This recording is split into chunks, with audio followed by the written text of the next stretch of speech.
சின்ன குழந்தைங்க 2 பேர் ரோட்ல விளையாடிருக்காங்க. ஒரு வயசானவர் பார்க்க எவ்வளோ வயசா இருக்கு. ஒரு பேத்தி வயசுல இருக்கிற ஒரு குழந்தைய தப்பா இது பண்ணியிருக்காரு. ஃபர்ஸ்ட்டு அந்த பாப்பாவ முத்தம் குடுத்துருக்காரு. அதுக்கப்புறம் அவர் போய் உட்காந்துட்டு அந்த பாப்பாவ மடியில வச்சுட்டு பேட் டச் அந்த மாதிரிலாம் பண்ணிட்டு இருந்தாரு. கூட இருந்த அண்ணன் இழுத்துருக்கான், கூப்பிட்டுருக்கான். அவர் விடல. அதுக்கப்புறம் இன்னொருத்தர் அவங்க அந்த பாப்பாவை கூப்பிட்டு சேவ் பண்ணியிருக்காங்க. ஸோ அப்புறம் அவரை கண்டுபிடிச்சி அவரை அரெஸ்ட் பண்ணியிருக்காங்க இப்போ. ஸோ இந்த மாதிரி நிறைய நடக்குது. குழந்தைங்களுக்கு பேட் டச் குட் டச் சொல்லி தரீங்க.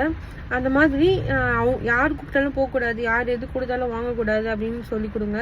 ஏன்னா இங்கே யாருமே நல்லவங்க கிடையாது, நிறைய கெட்டவங்க தான் இந்த நாட்டில் இருக்கிறாங்க. நல்லவங்க மாதிரி வேஷம் போட்டுன்னு கெட்டவங்க தான் அதிகமாக இருக்கிறாங்க. ஸோ யாரையும் நம்பாதீங்க. நம்ம வீட்டில் இருக்கிறவங்களே சில பேர் அப்படிதான் இருப்பாங்க. யாரையும் நம்பி குழந்தைங்கள விடாதீங்க. ஏன்னா நாடு அப்படி இருக்குது. ஸோ நம்ம பெண் குழந்தைங்கள பொத்தி பார்க்க வேண்டிய நிலைமை வந்துடுச்சு. ஸோ ப்ளீஸ் குழந்தைங்கள கொஞ்சம் சேஃபாக பார்த்துக்கோங்க.